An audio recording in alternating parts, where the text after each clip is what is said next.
Sainte Marie, Maman bon Dieu, pour nous.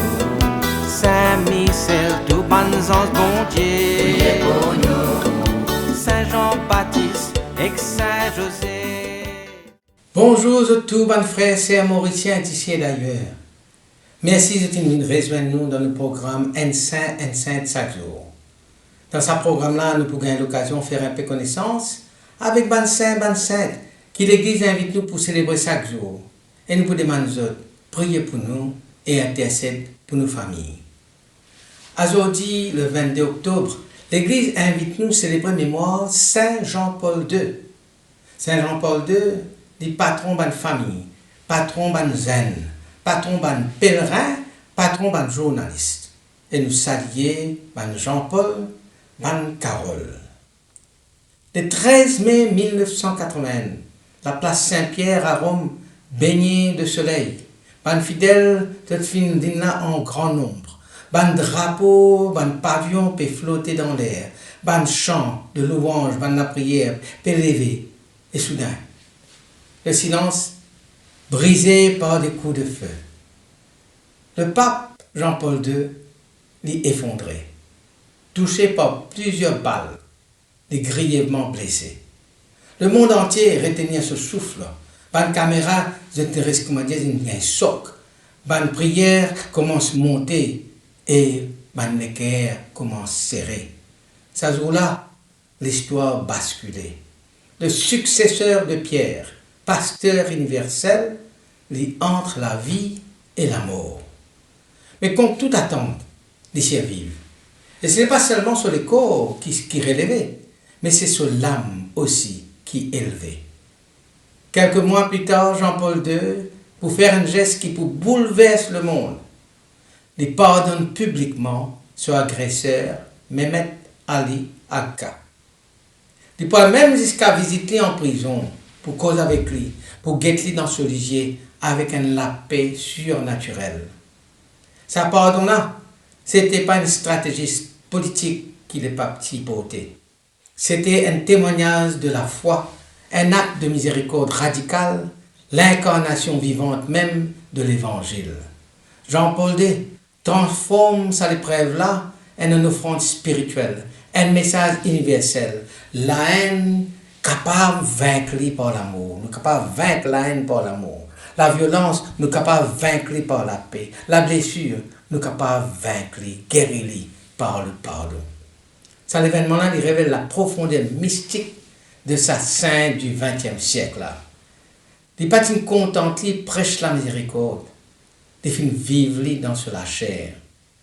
Il parle seulement du Christ souffrant. Il fait unir lui-même à la douleur du Christ. Et dans sa union-là, il devient un signe prophétique pour nous les temps. Aujourd'hui, dans un monde marqué par un conflit, une rancune, une division, Jean-Paul II peut causer encore avec nous. Il enseigne que la sainteté ne consiste pas à éviter la souffrance, mais à transfigurer la souffrance par l'amour. Il rappelle nous que le pardon, c'est une force, la lumière, une victoire. Et sur la place Saint-Pierre, quand 10 ans fin couler, la paix fin triompher. Parce qu'un homme, blessé mais debout, fin choisir pour répondre à la haine par la grâce. Et ce choix de continuer inspire millions de croyants à travers le monde. Karol Joseph Wojtyła, né le 18 mai 1920 à Wadowice en Pologne. Il grandit dans l'Europe déchirée par la guerre et par une idéologie totalitaire communiste. Ordonné prêtre en 1946, il devient évêque puis cardinal avant d'être élu pape en 1978. Premier pape non italien depuis plus de 450 ans. Imaginez un coup, pendant 450 années, c'était toujours un pape italien jusqu'à l'élection du pape Jean-Paul II en 1978. Il incarne une nouvelle époque, un nouveau départ, un nouveau ère pour l'Église catholique. Orphelin très jeune, Carole perdit son maman à l'âge de 9 ans, son frère à 12 ans et son papa à l'âge de 21 ans. Pendant l'occupation nazie, il travaille dans une carrière de pierre, côté à Casse-Pan-Ross, tout en poursuivant son étude clandestinement, en cachette. Sa vulnérabilité devient une source de compassion et de force. Sa mission, défendre la dignité humaine, lutter contre le communisme, promouvoir la paix et l'unité.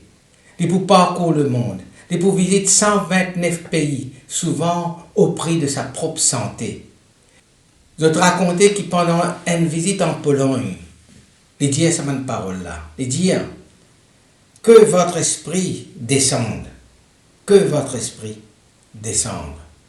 Et apparemment, sa parole-là, que votre esprit descende, prononcée en Pologne en 1979, c'est ça qui galvanise le peuple et qui amène la chute du régime communiste en Pologne. Même après son mort, Saint Jean-Paul II continue cause au monde, non pas des discours, mais par un signe de guérison, un signe de présence, un signe d'intercession. Premier miracle qu'il reconnaît pour sa canonisation, il concerne une religieuse française, Sœur Marie-Simon-Pierre.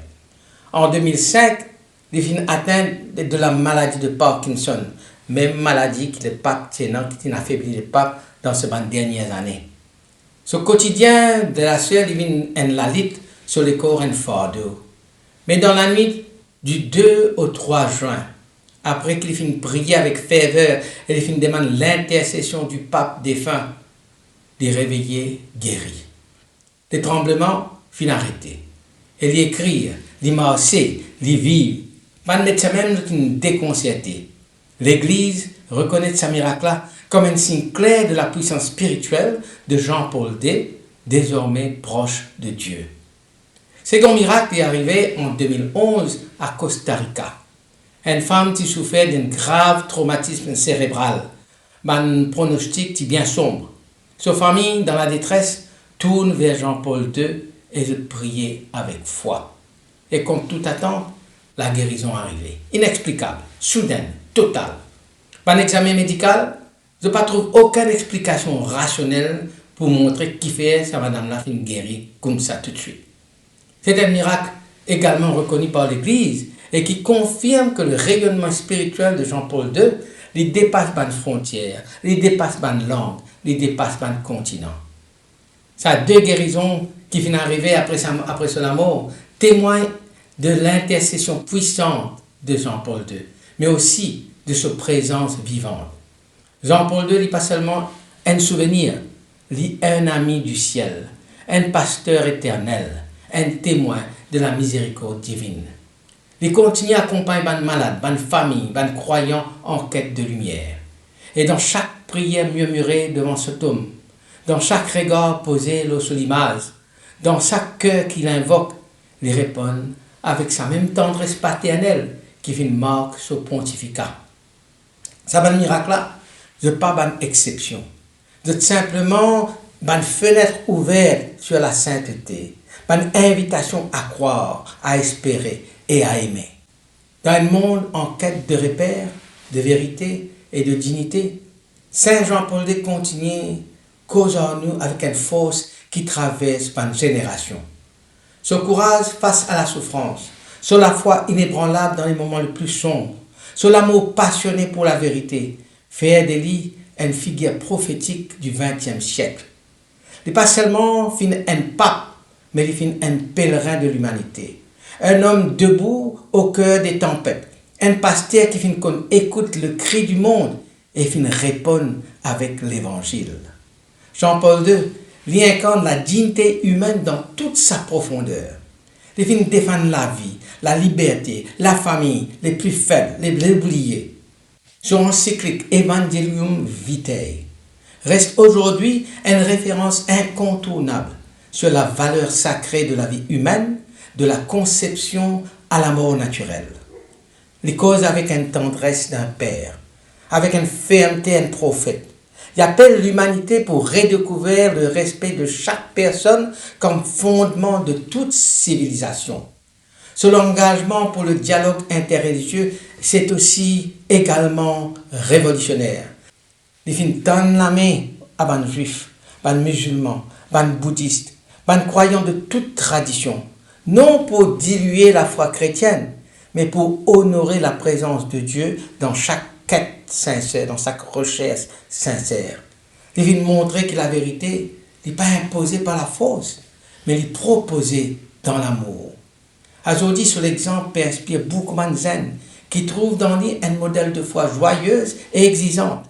Il inspire une famille qui retrouve en ce parole une lumière pour vivre l'amour et l'éducation dans la fidélité. Il inspire un leader spirituel et politique qui découvre dans lui une vision de l'homme enraciné dans Dieu et ouvert au monde. Jean-Paul II rappelle-nous que la sainteté n'est pas une fuite du réel, mais une immersion dans le monde avec le regard du Christ. Il enseigne-nous que la vérité, ce n'est pas une idée, mais une personne, Jésus. Il enseigne-nous que la foi, lorsque nous vivons pleinement, devient la lumière pour un peuple, une force pour les cœurs, une espérance pour l'avenir. N'ayez pas peur. Ouvrez toutes grandes les portes du Christ. Prononcez lors de son homélie d'inauguration des temps de pape le 22 octobre 1978. N'ayez pas peur. Ouvrez toutes grandes les portes du Christ. Sa phrase est une emblématique et il y a un appel à la fois courageuse et à l'espérance. Autre citation. La liberté n'est pas la liberté de faire n'importe quoi, mais la liberté de faire le bien. La liberté, c'est pas comment dire nous gagnons un mandat pour faire ce qui nous envie, mais la liberté de faire le bien. Allons nous prier.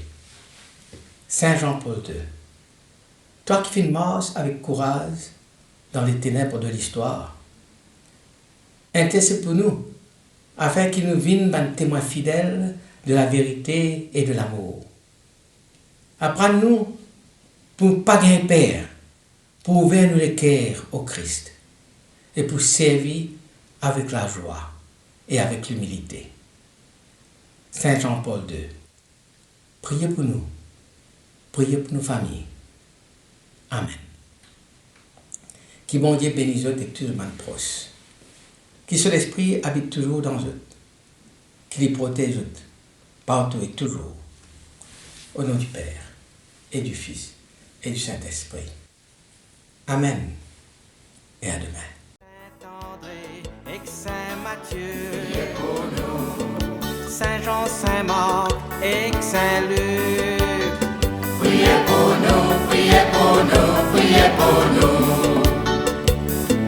Sainte-Marie-Madeleine et Saint-Étienne, Priez pour nous.